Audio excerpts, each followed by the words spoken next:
नमस्कार, news street में आपका स्वागत है। मैं हूं आपके साथ मोनिशा सिन्हा। बिहार में 5वें चरण की वोटिंग भी संपन्न हुई। ये 5वें चरण का चुनाव भी शांतिपूर्ण तरीके से संपन्न हुआ और कुल 55.85% मतदान हुआ है।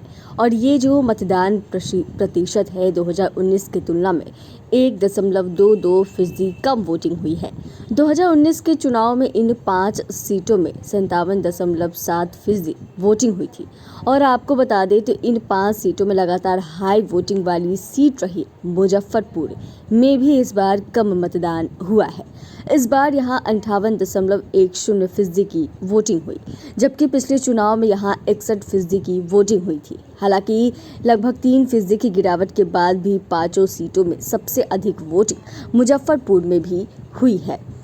अगर सबसे कम मतदान वाली सीट की बात करें तो इस बार मधुबनी में मात्र 52.20% की वोटिंग हुई है। पिछली बार यहां पर 53.72% मतदान हुआ था। हाजीपुर की बात करें तो हाजीपुर में इस बार वोटिंग का ग्राफ जो है वो पिछली बार की तुलना में ऊपर गया है। 2019 के चुनाव में यहाँ 55.22% वोटिंग हुई थी, जबकि इस बार ये बढ़कर 55.85% तक पहुँच गया है। सारण की बात करें, जहां से इस बार चुनावी मैदान में लालू प्रसाद यादव की लाडली रोहिणी आचार्य चुनावी मैदान में थी, और वहीं एनडीए की तरफ से बात करें तो एनडीए की तरफ से राजीव प्रताप रूढ़ी चुनावी मैदान में है।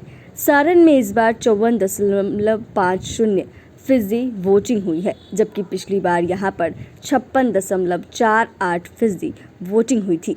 मधुबनी की बात करें तो मधुबनी में इस बार 52.20% वोटिंग हुई है, जबकि पिछली बार यहां पर 53.72% मतदान हुआ था।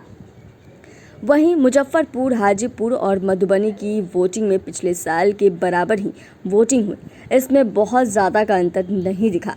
इस तरह सारण और सीतामढ़ी की बात करें तो यहाँ पर वोटिंग परसेंट का गिरना बता रहा है कि इससे यहाँ नए कैंडिडेट को लेकर मतदाताओं में ज़्यादा उत्साह नहीं दिखा।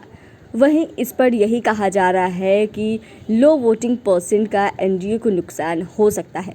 ये सरकार के खिलाफ एंट्री इनकम्बेंसी को दिखाता है। और आखिरकार क्यों वोटिंग परसेंट कम हुए हैं, इसके बारे में भी आपको बता दें तो शहरी इलाकों के वोटर्स में बहुत ज़्यादा उत्साह जो है वो देखने को नहीं मिल रहा। और स्थिति यह हो रही है कि सुबह के 8 बजे मधुबनी प्रशासन की ओर से शहर में बीच में बनाए गए मॉडल बूथ पर भी सन्नाटा पसर गया था। वहीं यहां के 2 बूथों पर 1.5 घंटे में मात्र 45 और 48 लोगों ने मतदान किया था। शहरी वोटरों में नाराजगी की ये एक बस वानगी भर थी, और ऐसे में कई सारी चीज़ें हैं।